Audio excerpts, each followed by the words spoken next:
अगर तुम दलित हो तो ये वीडियो मत देखना, क्योंकि ये तुम्हारे दर्द को जगाएगा और शायद तुम्हें खड़ा कर देगा। दोस्तों, क्या आपने कभी सोचा कि एक सवाल पूछने की सजा क्या हो सकती है? एक मासूम बच्चे ने सवाल किया और मनुवादियों ने उसकी जुबान ही काट दी। कविता भील, वही जो दलित पिछड़ों की आवाज है, वही जो गोली खाकर भी नहीं रुकी, अब एक बार फिर मैदान में उतर चुकी है। लेकिन इस बार जो होगा वो सुनकर आपकी रूह कांप जाएगी। क्या कविता उस बेटे को इंसाफ दिला पाएगी? क्या वो सिस्टम को हिला देगी? जानने के लिए इस वीडियो को अंत तक देखें, चैनल को सब्सक्राइब करें। और अगर आप कविता के साथ हैं, अगर इस कहानी का कोई हिस्सा आपके दिल को छू गया हो, तो एक हाइप जरूर कर देना, क्योंकि आपकी यही छोटी सी मदद कविता भील की आवाज को हजारों तक पहुंचा सकती है। चलो शुरू करते हैं। दोस्तों, आप सब कविता भील को तो जानते ही हैं, वही कविता जो दलित और पिछड़ों की आवाज बनकर उभरी, वही कविता जिसने सिस्टम को ललकारा और जिसे मंच पर गोली मारी गई थी। लेकिन कविता रुकी नहीं। अस्पताल के बेड से उठकर वो एक बार फिर जनता के बीच है, और इस बार उसका गुस्सा 7वें आसमान पर है। लेकिन रुकिए, आज हम आपको एक ऐसी कहानी सुनाने जा रहे हैं जो आपके रोंगटे खड़े कर देगी। क्या आप तैयार हैं? अगर हाँ, तो कमेंट में लिखें कविता जिंदाबाद। कविता। उस दिन एक बाप अपनी बेटी शालिनी भील के साथ उस बस्ती में पहुंचा, जहां कविता एक छोटे से ऑफिस में लोगों की समस्याएं सुन रही थी। वो बाप रोते हुए बोला, कविता, मेरी मदद करो, मेरा बेटा बोल नहीं सकता। उन मनुवादियों ने उसकी जुबान काट दी, सिर्फ इसलिए कि उसने सवाल पूछा। दोस्तों, क्या सवाल पूछना अपराध है? क्या एक मासूम की आवाज दबाना इंसाफ है? अगर आपका खून खौल रहा है तो हाइप करके बोलो, आवाज दो, हम एक है। और शेयर करें ताकि ये कहानी हर उस इंसान तक पहुंचे जो इंसाफ चाहता है। कविता ने उस बाप की आंखों में देखा और कहा, आप चिंता मत करो, मैं उस अमन पांडे से मिलूंगी और उस ऑफिसर से भी जो खामोश बैठा है। लेकिन सवाल ये है दोस्तों, क्या कविता इस बार सिस्टम को हिला पाएगी? क्या वो उस बेटे को इंसाफ दिला पाएगी जिसकी आवाज छीन ली गई? जानने के लिए इस कहानी के साथ बने रहें और कमेंट में बताएं क्या आप कविता के साथ हैं। अभी सब्सक्राइब करें ताकि कविता की हर लड़ाई आप तक पहुंचे। दोस्तों, वो दिन था जब कविता भील, हमारी दलित बेटी, हमारी आवाज, अपने काफिले के साथ उस गांव में पहुंची जहां एक मासूम बेटे की जुबान सिर्फ एक सवाल पूछने की सजा में काट दी गई थी। जैसे ही कविता की गाड़ी गांव की सरहद पर रुकी, हजारों लोग टूट पड़े, सिर्फ उसकी एक झलक पाने के लिए। जय भीम के नारे गूंज उठे। पब्लिक चिल्लाई, कविता दीदी, संघर्ष करो, हम तुम्हारे साथ हैं। दोस्तों, क्या आप भी कविता के साथ हैं? अगर हाँ, तो आपका एक हाइप कविता की आवाज बनेगा और कमेंट में जय भीम लिखें।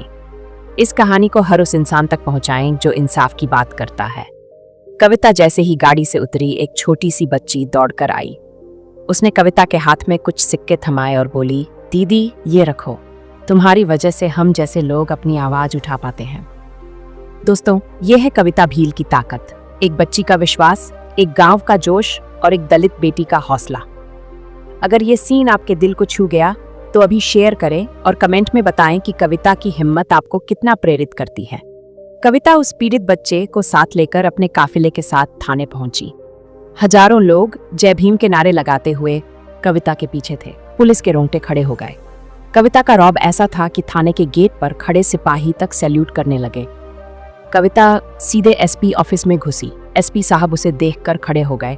कविता ने बिना वक्त गवाए एक पत्र एसपी के सामने रखा और फिर एसपी साहब का चेहरा पीला पड़ गया।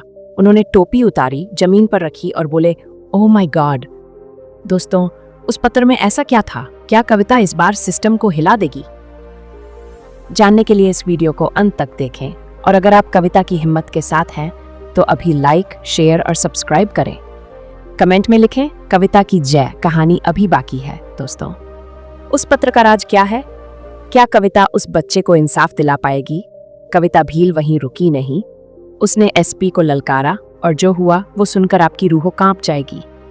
क्या आप कविता की इस हिम्मत के साथ हैं? अगर हाँ, तो अभी लाइक करें, कमेंट में जय भीम लिखें और इस वीडियो को शेयर करें ताकि कविता की आवाज हर उस इंसान तक पहुंचे जो इंसाफ की बात करता है। एसपी साहब ने हाथ जोड़कर कहा, माफी चाहता हूं दीदी।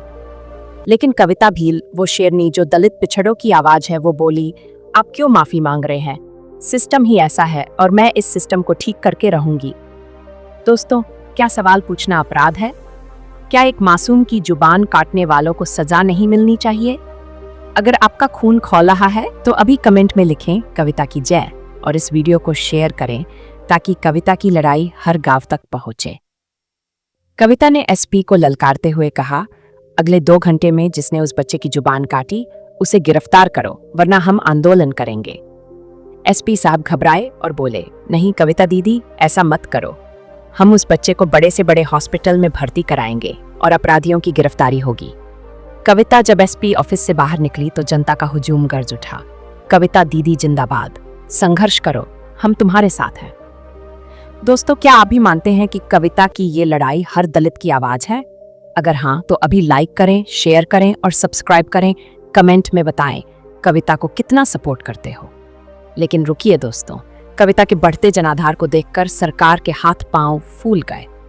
क्या सरकार अब कविता को फंसाने की कोई नई साजिश रच रही है? क्या कविता इस बार भी सिस्टम को हिला देगी? जानने के लिए इस कहानी के साथ बने रहें और अगर आप कविता के साथ हैं तो अभी शेयर करें और कमेंट में लिखें जय भीम और कविता भील की तरह आप भी जागरूक हो, यही आशा करते हैं। अंबेडकर आवाज की ओर से कहानी अभी बाकी है। ये सिर्फ एक वीडियो नहीं है, ये एक जवाब है उस खामोशी का जो हम पर थोप दी गई है। अगर आप चाहते हैं कि ये आवाज दबे नहीं तो हाइप जरूर दीजिए। YouTube को बताइए कि दलितों की कहानियां भी ट्रेंड कर सकती हैं। जय भीम, धन्यवाद।